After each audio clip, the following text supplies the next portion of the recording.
Salam saudara-saudara di dalam nama Yesus Kristus. Saya percaya Tuhan kita selalu memberkati kita. Dalam segala hal, dalam segala kehidupan kita. Di mana kita boleh melaksanakan pelayanan di dunia ini, saya percaya Tuhan selalu menolong kita. Itu sebabnya saudara-saudara, pada waktu kita ada di dunia ini, kita selalu meminta kepada Tuhan supaya pikiran kita dibentengi dengan kebenaran yang nyata di dalam firman-Nya. Bila mana kebenaran yang nyata di dalam firman ini terus membentengi pemikiran kita, saudara-saudara, saya percaya, maka dalam semua tindakan yang kita lakukan, di saat kita bekerja sesuai dengan job kita masing-masing, di saat kita melaksanakan tugas-tugas pelayanan kita, saudara-saudara, maka hikmat yang datangnya dari Tuhan ini bekerja di dalam pikiran kita melalui kalimat-kalimat, butiran-butiran firman Tuhan yang terus kita ikuti, yang terus kita selidiki, yang terus kita pelajari.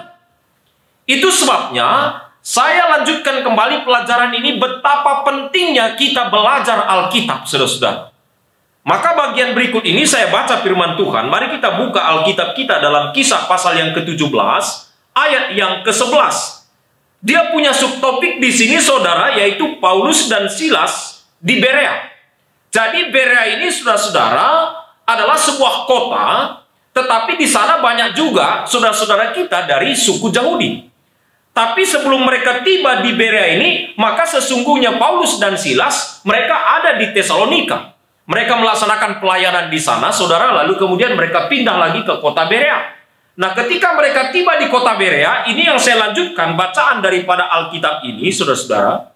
Saya baca ayat yang ke-11, orang-orang Yahudi di kota itu lebih baik hatinya daripada orang-orang Yahudi yang di Tesalonika. Karena mereka menerima firman itu dengan segala kerelaan hati. Dan setiap hari mereka menyelidiki kitab suci untuk mengetahui apakah semuanya itu benar demikian. Saudara pemirsa, saya katakan kembali betapa luar biasanya firman Tuhan ini membimbing pikiran kita, saudara. Jadi ketika Paulus dan Silas tiba di kota Berea, maka kemudian mereka melihat ini suku Yahudi yang banyak di sana bergereja, beribadah, memuji, memuliakan nama Tuhan. Lalu kemudian para pelayan Tuhan ini mulai memikir-mikirkan, kenapa orang-orang Yahudi yang di kota Berea ini lebih baik hatinya dibandingkan orang-orang Yahudi yang ada di Tesalonika. Nah, ini tentu saudara membutuhkan pemikiran yang luas. Nah, ketika kita menerima Roh Kudus dan ketika kita menerima hikmat dari Tuhan, maka ini boleh kita pikirkan dengan cermat. Oh, ketika mereka melaksanakan pelayanan di sana, lalu kemudian mereka selidiki, saudara. Mereka amati, mereka berkunjung ke sana, mereka lihat umat-umat Tuhan, mereka lihat ini di sini. Kenapa mereka seperti ini? Dapatlah jawabannya di sini, saudara. Nah, ketika kita lihat jawabannya ini sederhana. Sebab saya tekankan kembali ayat ini dalam Kisah pasal 17 ayat yang ke-11, saudara. Dia katakan di sini, sebab orang-orang Yahudi yang di kota Berea ini lebih baik hatinya karena setiap hari mereka menerima firman itu dengan kerelaan hati. Saya mau katakan kepada saudara, jangan keraskan hatimu kalau engkau mendengarkan firman. Jangan coba saudara pikiranmu yang kau gunakan untuk menyetir, untuk memimpin, untuk menguasai Alkitab ini supaya engkau arahkan ke pikiranmu. Harusnya saudara, pikiran kita ini harus dikuasai oleh apa? Butiran-butiran kalimat-kalimat firman Tuhan ini. Ada banyak manusia di dunia ini, saudara.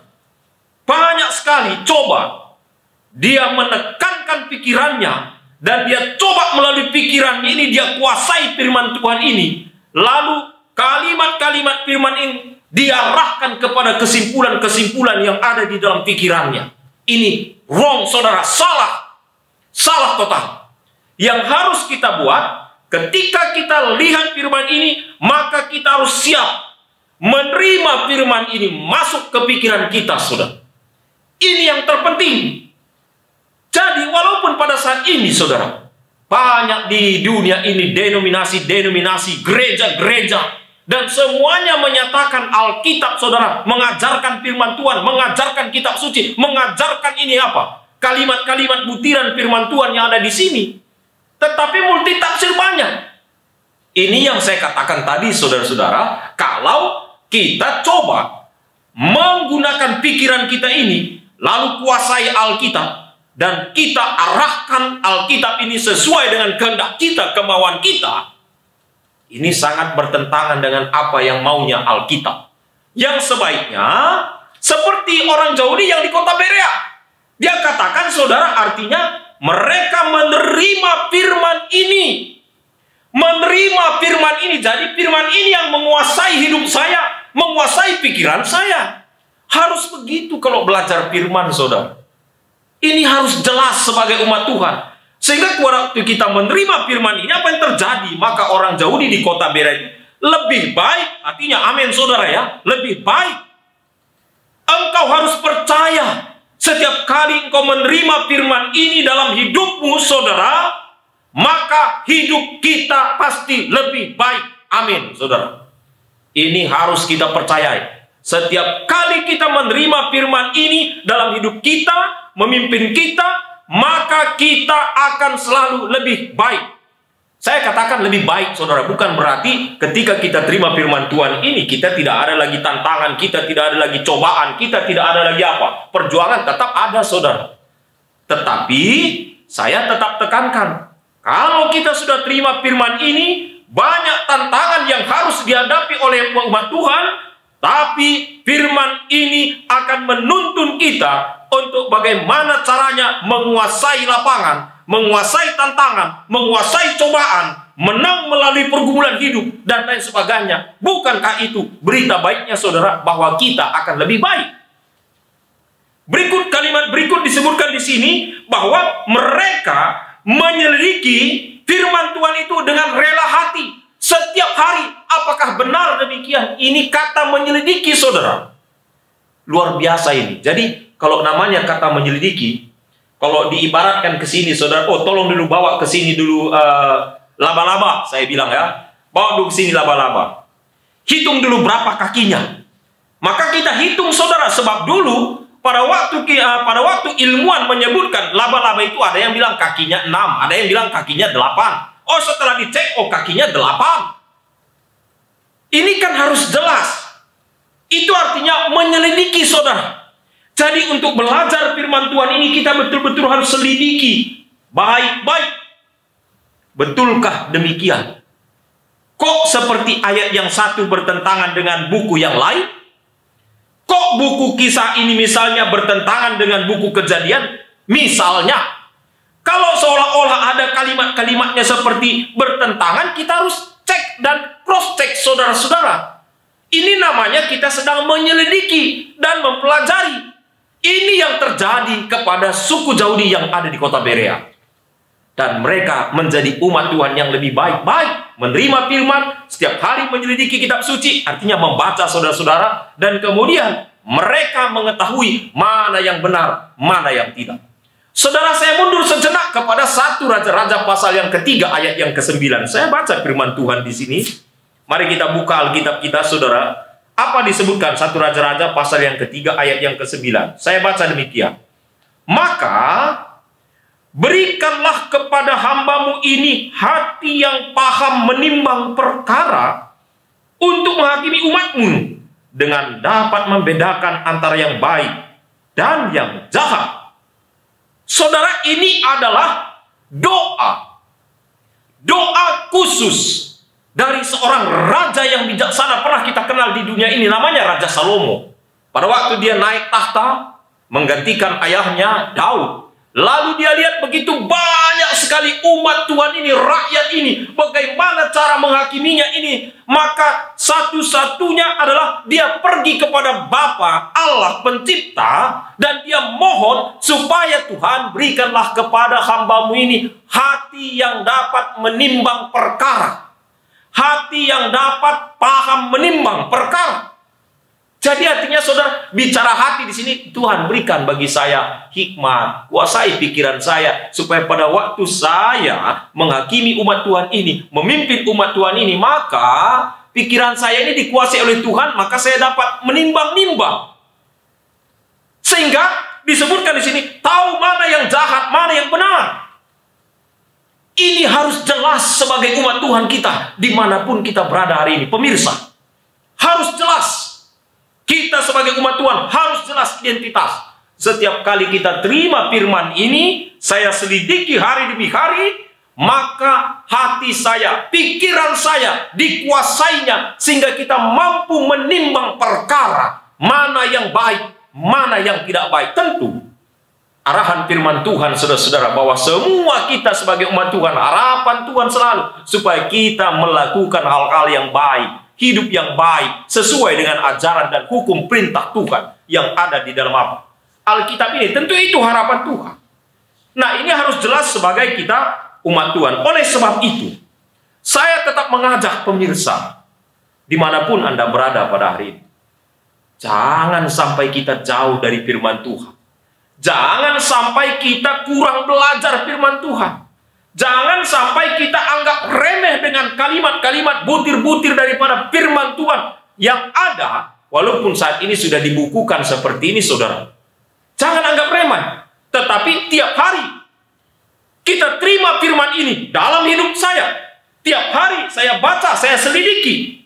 Harus menjadi apa? Habits kita. Betul-betul harus dalam pikiran kita ini, oh saya sangat senang, saya sangat suka sekali. Jadi kalau misalnya kita bawakan kepada makanan kita sehari-hari, saudara-saudara, maka buah apa yang saudara suka? Misalnya ditanya kepada saya, oh Pendeta Martin Pramila, buah apa yang paling saudara suka? Saya sebutkan buah nangka gitu ya. Saya senang makan buah nangka. Kenapa? Kalau saya suka buah nangka, maka saya akan selalu cari buah nangka. Saya pergi ke pasar dengan ibu pendeta, ada buah nangka yang menarik, ada warna orange, ada warna kuning, saudara. Pokoknya menarik. Harganya tinggi, saudara. Karena kalau nggak musim, harga tinggi. Kalau musim dia sedikit, saudara, mungkin harga relatif bisa kita jangkau. Nah, kadangkala, saudara-saudara, karena sudah harganya tinggi pun, kadang nggak kita pikirkan kalau saya itu suka itu apa? Buah nangka itu.